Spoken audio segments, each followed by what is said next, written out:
All right, it's 8:20. We'll check in with Pat Blassie here in just a couple of minutes at the bottom of the hour. But we here in studio is James Thomas. James, welcome to Big 550 KTRS.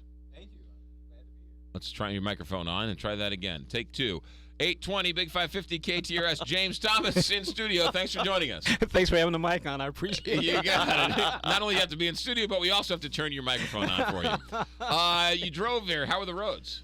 The roads are great, and actually, I don't drive. I really enjoy public transportation, just like Clint Eastwood. You took the public transportation out here? Yes, definitely. There is public transportation out here in Westport? There is public transportation everywhere. St. Louis is not bad. All right, good. All right, you are here to talk about the St. Louis Black Film Festival. I did not know St. Louis had a Black Film Festival. Actually, there is a Black Film Festival, which actually happens in September. Okay. But what I'm doing now is the Classic Black Film Festival, and we're doing a tribute to Sidney Poitier. Okay. When and where? We're going to be doing it every Thursday for the month of February at the Galleria 6 at the Galleria. Okay. And we're actually going to have a little happy hour from 4 to 6, and then 6 o'clock will be the first movie, and 8 o'clock will be the second movie, every Thursday. Every Thursday, so there's 4 Thursdays in the month. 4 Thursdays in the month. Starting to 2 days from now. 2 days from now, we're going to do Lilies of the Field, and Guess Who's Coming to Dinner for the first week. So it's going to be a double feature? Yes. Oh, nice. Definitely, yeah. Starts at 6, so it goes to 10, I guess? 10-ish Definitely, or so? yeah. All right, let's first get this out of the way. How do we get tickets? Where, why, and how do we get tickets? Well, actually, you can buy tickets right there, right at box office, or $10. Unless you have an AARP card and you're a member, all you have to do is show that, and you get in for free. And you're brazen enough to actually flash it. Oh, definitely brazen enough. As a matter of fact, I really have to send a shout out because my presenting sponsor is AARP. Thank you so much. Oh, okay. Very nice. James, I don't know if you know this. I'm white. Am I allowed to go to the Black Film Festival? Kelly, what do you think? We should. I don't know. I don't know. I don't think it would be because he's white. Yeah, maybe for another reason. Yeah. No, actually, anybody can come to the Classic Black Film Festival because it is a tribute to Sidney Poitier, and you got to remember, huge crossover actor. Right. Huge. Guess Who's Coming to Dinner? The Defiant Ones. Blackboard Jungle, again, Lilies of the Field. To Sir with Love. To Sir with Love, In the Heat of the Night. Yeah. Rod Steiger. Let's not forget that. Yeah, it's a really interesting, it's a great point you bring up. Let's start with Guess Who's Coming to Dinner. Revolutionary. It came out, what, late 60s, early 70s? Late 60s, early 70s. And Spencer Tracy, who was my all-time favorite actor. Audrey Hepburn. And the daughter brings home Sidney Poitier to marry, and it's this culture clash, really a movie before its time, right? Most definitely. And you got to remember one little thing. It wasn't the fact that Sidney was going to be there for dinner. It was actually his parents were going to be there for dinner. That's where the Guess Who's Coming, Guess Who's going to be at dinner. and then To Sir with Love, he was a black teacher teaching white kids, right? Actually, you got to take a good look at it. He was actually from Jamaica, and he was in London. He was in the United Kingdom and actually teaching these kids. Right. So that was okay there. Yeah. It's also really interesting. also important to note that he was the first black man to win an Oscar.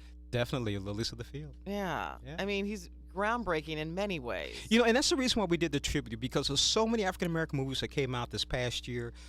42, The Butler, 12 Years a Slave, Fruitville Station. Why not do a tribute to Sidney Poitier?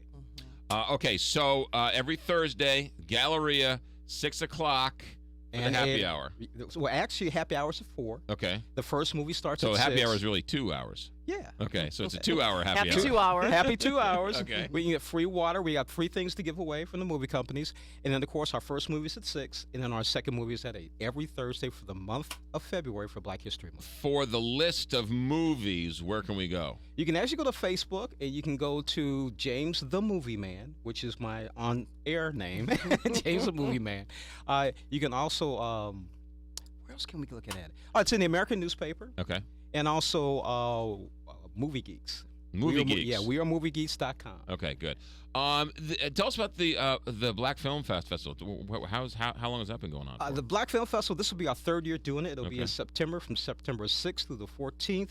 One of our huge sponsors is Moonrise Hotel. We'll be working with Coca. We're looking to hopefully bring some people in, Kelly. Oh, No, don't look at Kelly. I know. That's totally racist right there. Well, actually, the reason why I'm looking at Kelly and the Black Film Festival is because now that I know she's here, I can definitely ask her to be one of my moderators for one of our because I'm an panelists. Oscar-nominated actress. Definitely. That's why. She could be our moderator for one of our panels. I would love to do that. Yeah. But a frank discussion, a truthful, honest discussion of the Black St. Louis Film Festival. Mhm. The movies you pick aren't dealing with. It's what's the hook? What does the movie have to be considered nominated or to be part of the Black Film Festival? An African American theme, mostly African American actors and actresses, director, producer. So it could be a Black director who produces an all-white movie or something. Not quite. Okay. It could be a good mix. Okay. Very Interesting. good mix. Yeah. And you want people of all races and backgrounds to be exposed to these movies who may not see these movies? Actually, Yes? definitely, which is very interesting because for the last 2 years that I've done the St. Louis Black Film Festival, it's actually been almost 50-50 as far as attendance. Definitely. Because we've shown some good films. Yeah. I was watching Roots not too long ago. Have you seen that in a while? It's been a while. It doesn't really stand the test of time. It's kind of. It's pretty much out there. You can always watch it. But I mean, it's just sort of in your mind. It was so much bigger or better. But 20, 30, 40 years later, you're like, this was really kind of slow. It was really. I mean, I would love to see somebody remake Roots for the 21st century. It needs to stay right where it is. I mean, it may be slow for you, but for African Americans, especially somebody like me, Right. who doesn't have an AARP card but should get one,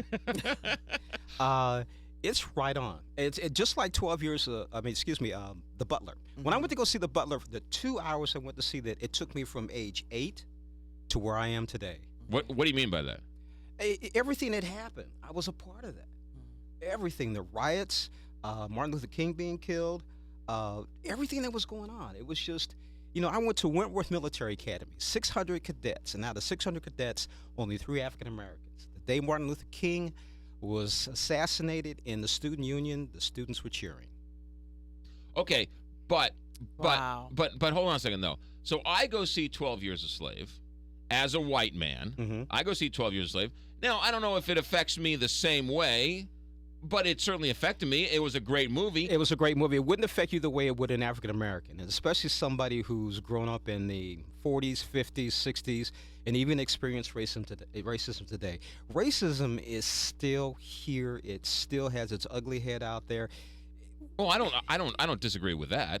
But the 12 Years a Slave can certainly. I don't know if it's not fair to say it affects one more than the other, or it affected you one way, it affected me another way. We can go watch Apollo 13, and it affects you one way and me another way. One's not better or worse, or affects you deeper than somebody else. But with the racial issues that are in America today, it is definitely going to affect us differently. And I think you're talking about the experience. Yes, You definitely know? the experience. See, I I mean, think- you have not experienced what I've experienced in the last 60 years. There's no way. I certainly. I'm not going to even pretend to say that I have. Right.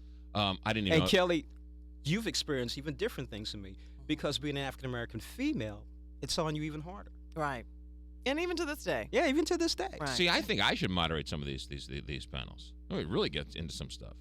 That would be very interesting, wouldn't it, Yeah, Kelly? because you know what? McGraw would brew up all kinds of things. But you know I what? can But- imagine what he's trying to do now, No, right? no, I'm not. You know what? I think, James, I think a frank, open, and honest discussion by people who respect each other is vital in this country. We don't have that in this country. No, we don't. That's a shame. It Right. really is a shame. Yeah. And there's nothing wrong with a black person and a white person having a conversation about race, agreeing, disagreeing, coming to an understanding that whatever it is, but it's very interesting that you say that because I think about when Obama first won the election, it was a mix of people that voted for him. And this time around, it was just the lesser of two evils. well, that's things that means we've actually progressed. Definitely, yeah. All right, we got off topic here. St. Louis Black Film Festival in honor of Black History Month every Thursday. Well, it's the classic Black Film Festival. Every Thursday. Every Thursday. For Black History Month, and it's a tribute to Sidney Poitier. And the reason for it being is so many African American movies that are out this past year and being nominated for film, acting, and directing this year by the Oscars. And go to Facebook. And what's the Facebook page? James the Movie Man or the St. Louis Black Film Festival. You can look that up, or you can go to wearemoviegeeks.com. What a great idea. Thank you very much for coming. Thank you for having me, and it's great to see Kelly out here. Thank you. It Good is seeing you. 9, check that, 8:30 here, Big 550 K.